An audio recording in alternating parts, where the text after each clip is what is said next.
Today, we're talking about identity red flags, the signs you lost yourself before you noticed.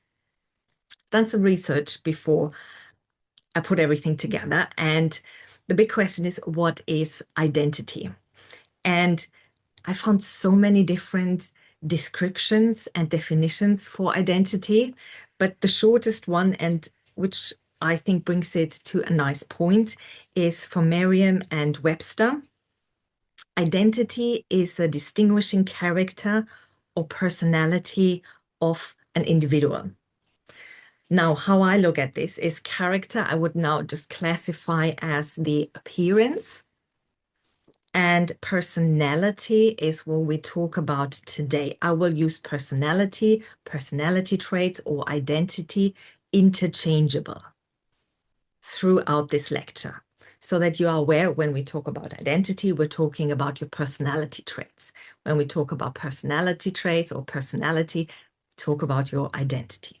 I want to clarify that to start with. And then we go to the next point.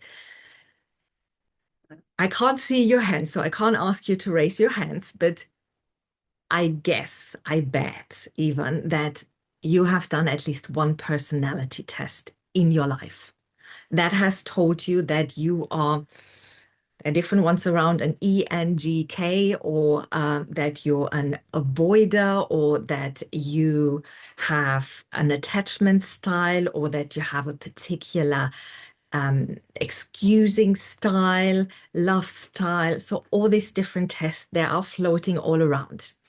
And what they do is they give you an idea of how you likely would perform.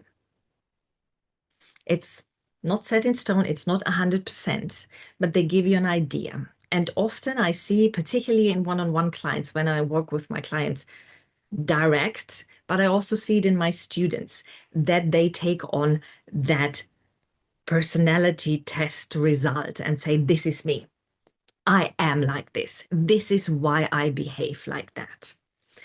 And to me, that looks like, okay, here's the drawer.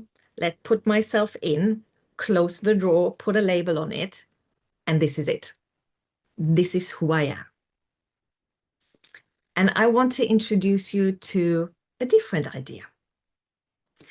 How I see it is that identity, personality, it's a lot. It's the good, the bad, and the ugly. So under the right circumstances, in the right situations, with your right resources, mentally, physically, or emotionally, you can behave like Mother Teresa tenfold. Yeah. On the other hand, under the right circumstances, with the right resources, mentally, physically, or emotionally, you can behave like Jack the Ripper tenfold.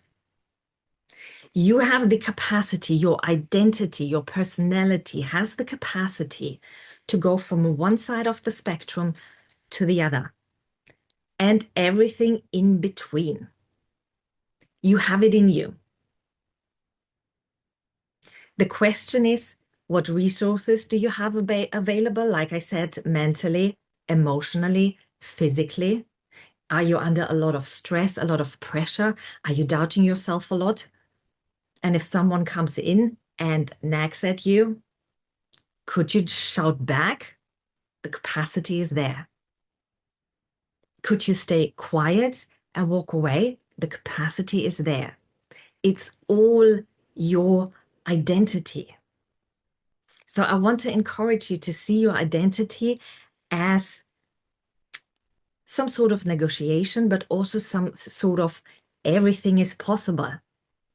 Just because you have that particular personality trait, like people say, oh, I'm an introvert. Yeah, you might be in the right situation. And in other situations, you might not be. It depends maybe what person is around you. It depends maybe what questions you get asked. How engaged are you with the other people? It depends. everything is possible. It's all inside you. Your identity can be all of it. And what my clients often say when they come to me is they say, I don't know who I am anymore. I lost myself. That's when we talk about identity loss. Who am I? I don't know. But what they actually saying is that version of me that I'm currently displaying, I don't like it. I want to get rid of it. Take it away. Make it go away. Do something, make it go away. I don't like this. And that's, in German, we would say the Knackpunkt. That's the breaking point. That's where everything changes.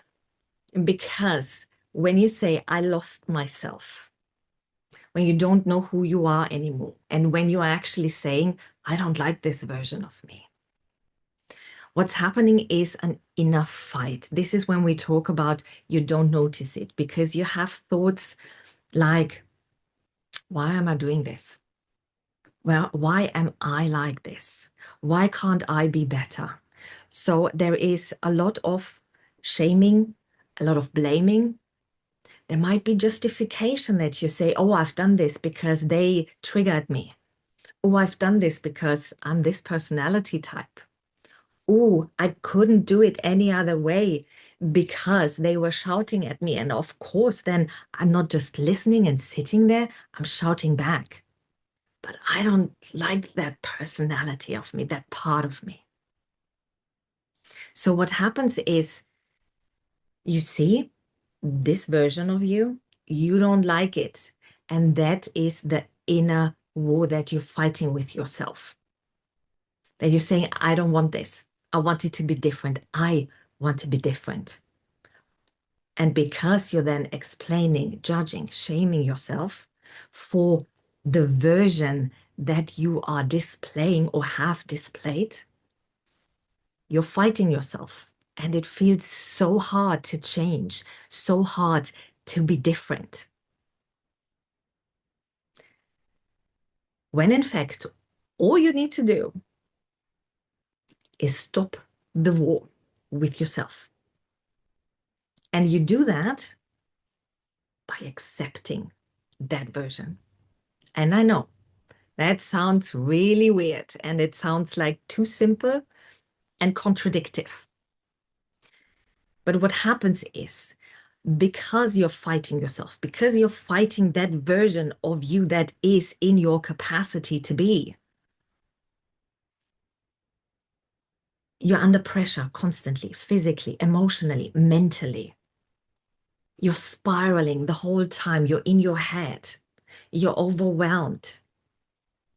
And that makes it hard for change to happen.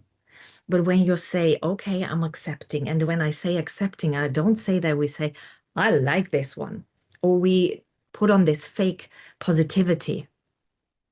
I'm not saying that. What I'm saying is neutral, level 0, ground level. It's like, this is part of me. Without explanation, without justification, without shame, without blame. And when you can do that, when you can accept in that way that this is part of who you are, the pressure falls off. The spiral in your head gets quiet. But I'm fully aware it's what happens is when you try to accept it or give yourself permission to be that version, there is this voice in your head and you fall automatically into justification, explanation, shaming, blaming, whatever. Because that's your automatism, that's your pattern, that's what you're used to, that's your inner critic, your inner child, your judge, however you want to call it, trying to keep you emotionally safe. And you feel safe by doing that, by explaining away why you behaving the way you do. And when that happens, what you do is you acknowledge that voice with all the love that you can master in that moment, because that voice is part of you as well. And fighting that war, pushing it away, putting it in the corner, saying, shut up, doesn't work because it comes back.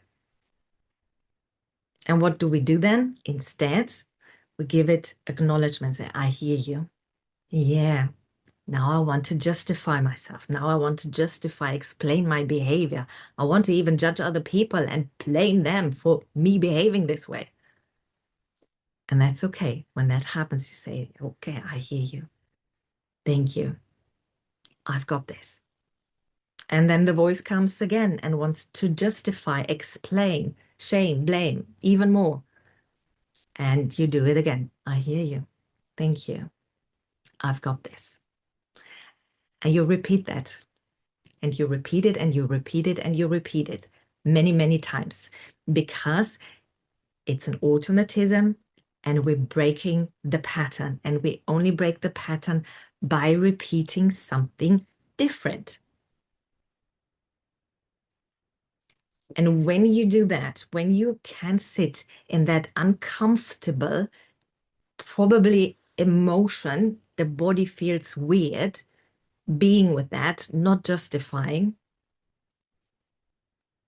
When you can tolerate that and start again and again giving acknowledgement and showing all the love you can master in that moment to that part of you, it will change the pattern and you will get to the point where you can accept, neutralize, be okay, neither in a positive nor a negative way, with that other version of you that you don't want to display. And by doing that, when you do that, you calm down. It's peace, peace in your mind. And when there is peace and quiet and calm, transformation can happen because there's nothing to fight anymore. Now you can just move forward. But until you do that, you're fighting against yourself and wanting to have a change. But it feels like you're constantly walking against the wall, hitting your face against the wall over and over again. So accept it, accept that version of you. Not saying you need to like it, not saying you need to love it, just being neutral towards it. Say, this is part of me. I'm capable of Mother Teresa and Jack the Ripper and everything in between. This is part of me. And that brings me to the end of my lecture today.